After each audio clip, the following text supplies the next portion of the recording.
हजरत इमाम हुसैन रदी अल्लाह ताला अन्हु की विलादत का कैसा वाकया है, बड़ा अनोखा वाकया है। एक मर्तबा मुस्तफ़ा जानी रहमत कायनात के दूल्हा जनाब मोहम्मद रसूलुल्लाह सल्लल्लाहु ताला अलैहि वबारक वसल्लम अपने सहाबा के दरमियान बैठे हुए हैं। अचानक आपकी चची हजरत उम्मुल फजल आती हैं, जो कि हजरत अब्बास की शरीक हयात है, और आकर के बड़ा बेचैन और बेकरार हैं। मुस्तफ़ा जानी रहमत ने इरशाद फरमाया, ए चची आप क्यों इतना परेशान हैं? तो उन्होंने कहा, या रसूल अल्लाह, मैंने ख्वाब देखा है और वो ख्वाब ने मुझे बड़ा बेचैन कर दिया। मैं बड़ा परेशान हूँ, क्योंकि वो बड़ा डरावना ख्वाब है, बहुत परेशान करने वाला ख्वाब है। तो आपने फरमाया, ए मेरी चची जान, आप बताइए वो कौन सा आपने ख्वाब देखा जिसकी वजह से आप परेशान हैं? तो उन्होंने कहा, या रसूल अल्लाह, मैंने ख्वाब में देखा कि आपके जिस्म का कुछ टुकड़ा मेरी गोद में दिया गया। अल्लाहु अकबर। जब सरकार ने इतना सुना तो आप मुस्कुराने लगे। जब कौनैन के दूल्हा मुस्कुराए तो सारे सहाबा मुस्कुराने लगे। उम्मे फजल भी बहुत खुश हो गई कि लगता है मेरे ख्वाब की ताबीर कुछ और है, जो मैं समझ रही हूँ वो नहीं है, बल्कि मुस्तफ़ा बताएंगे जिन्हें अल्लाह पाक ने गैब का इल्म दिया है, जिन्हें अल्लाह पाक ने मा काना व मा यकून का इल्म दिया है, जो जन्नत की बातें बताते हैं, जो दोज़ख के बारे में बताते हैं, जो क़यामत के बारे में बताते हैं, जो आदम से लेकर क़यामत तक के हालात बताते हैं कि कौन कैसा है, सबके बारे में मुस्तफ़ा जानी रहमत बताते हैं। लोगों के दिलों में क्या चल रहा नबी वो भी जानते हैं, लोग क्या इरादा रखते हैं मुस्तफ़ा वो भी जानते हैं। अरे ये वो नबी हैं जो तमाम गैब जानते ही जानते हैं, मगर मेरे नबी ने तो अल्लाह पाक का भी दीदार किया है। अल्लाह सबके लिए गैब है, बगैर हिजाब के किसी ने भी अल्लाह का दीदार नहीं किया, लेकिन जनाब मोहम्मद रसूलुल्लाह सल्लल्लाहु ताला अलैहि वसल्लम ने अल्लाह का दीदार किया। और कोई गैब क्या तुमसे निहा हो भला, जब ना खुदा ही छुपा तुम पे करोड़ों दुरूद। तो हजरत उम्मे फजल मुस्कुराने लगी। आका ने फरमाया, चची जान परेशान मत हो, कुछ ख्वाब ऐसे होते हैं कि हम समझते हैं ये बड़ा गलत ख्वाब है, लेकिन उनकी ताबीर बड़ी अच्छी हुआ करती है।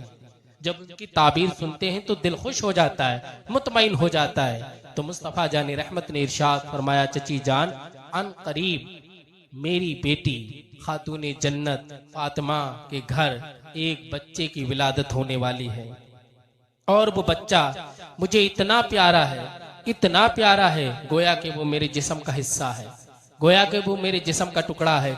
ये वो हुसैन हैं जिन्हें मुस्तफ़ा ने अपनी ज़बान मुबारक चुसाई है, जिन्हें मुस्तफ़ा ने अपने कांधे पर बिठाया है, जिन्हें मुस्तफ़ा ने अपना सवार बनाया है। तो सरकार ने जब ये बशारत दी तो उम्मे फजल बड़ा खुश हुई और खुशी में झूमती हुई आप चली गई कि अल्लाहु अकबर, मुस्तफ़ा के जिस्म का टुकड़ा मेरी गोद में दिया जाएगा सबसे पहले।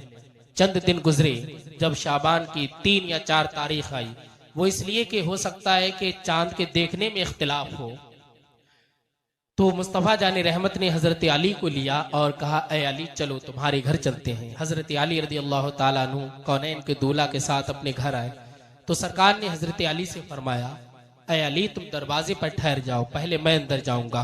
मुस्तफ़ा जानी रहमत अंदर तशरीफ ले गए। आपको बताया गया, रसूल अल्लाह शहजादा आया है।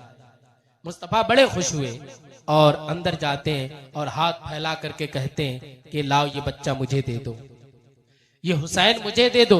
वो नबी जो हमेशा लोगों को अता करते हैं, आज उन्होंने हुसैन को मांगा है, हुसैन को अपनी गोद में लिया है। अरे हुसैन वो है जो अर्श से आला है, हुसैन वो है जो कुर्सी से आला है, जन्नत से आला है, इसलिए कि हुसैन मेरे नबी अलैहिस्सलाम के जिस्म का टुकड़ा है, हिस्सा है। और एक मौके पर मेरे नबी फरमाते हैं, अल हुसैन मिन्नी व अना मिनल हुसैन, कि मैं हुसैन से हूँ और हुसैन मुझसे है। ये फजीलत इमाम हुसैन की, ये शान इमाम हुसैन की। तो मुस्तफ़ा जाने रहमत ने अपनी गोद में लिया और सरकार प्यार करने लगे, मोहब्बत करने लगे, चूमने लगे। सरकार ने अपनी ज़बान मुबारक निकाली, अल्लाहु अकबर, जिसका लुआब हौद कौसर से भी आला है। अल्लाहु अकबर, वो नबी मुकर्रम ने अपनी ज़बान इमाम हुसैन के मुंह में दे दी। इमाम हुसैन चूसते रहे।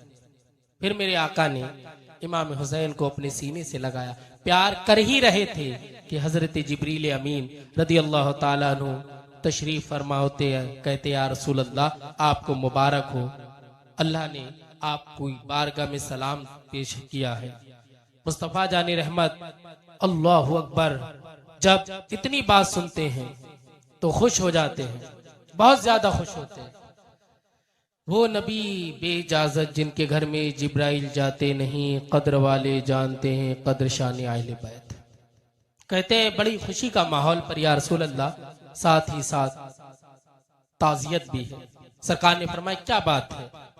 कहते हैं या रसूल अल्लाह, जिस गले को आप चूम रहे हैं ना, इस गले को अनकरीब आपकी उम्मत तलवार से काटेगी, लहू लुहान कर दिया जाएगा इसे करबला के मैदान में। मुस्तफा ने जब इतनी बात सुनी तो मेरे आका रोने लगे, अश्क बार हो गए। सरकार के आंसू रुक नहीं रहे थे और बहुत ज्यादा रो। तो किसी ने कहा या रसूल अल्लाह आप इतना क्यों रो रहे हैं? ऐ लोगों जो कहते हैं इमाम हुसैन की दास्तानें सुनाते हो, तुम लोग राफजी हो, इतना रोते हो तड़पते हो। मैं कहता है गमे हुसैन में रोना ये मुस्तफा की सुन्नत है, और विलादत का जिक्र करके शहादत का जिक्र करना ये जिब्रील अमीन की सुन्नत है। जिब्रील ने कहा था या रसूल अल्लाह ये शहीद किए जाएंगे, ये शहीद किए जाएंगे। ऐ लोगों ये एतराज मत करो, ये मुस्तफ़ा जाने रहमत का नवासा है जिसकी विलादत की भी खुशी मनाना चाहिए, और उसकी शहादत के गम में हर मोमिन के आंसू निकलने लगते हैं, बेसाख्ता निकलने लगते हैं। तो मेरे नबी ने फरमाया ये आंसू बेसाख्ता है, ये खुद ब खुद हुसैन की मोहब्बत में निकल रहे हैं कि मेरी उम्मत हुसैन को 3 दिन भूखा प्यासा रखकर करबला में शहीद कर देगी।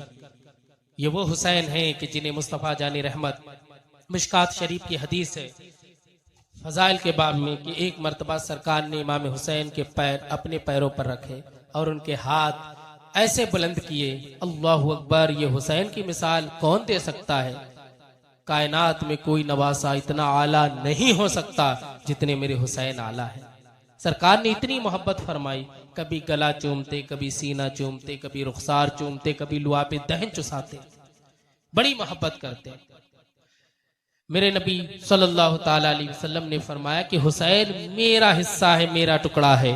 तो जो हुसैन को अजियत पहुंचाएगा गोया कि वो रसूलुल्लाह को अजियत पहुंचा रहा, जो इमाम हुसैन को बागी कह रहा गोया कि वो रसूलुल्लाह को अजियत पहुंचा रहा। ऐ इमाम हुसैन के नाम पर प्रोपेगंडा करने वालों सुनो, मेरे नबी ने इमाम हुसैन का मर्तबा बड़ा आला किया, बहुत बुलंद बाला किया है, जिनके नाम की कोई मिसाल नहीं और जिनकी जात की कोई मिसाल नहीं।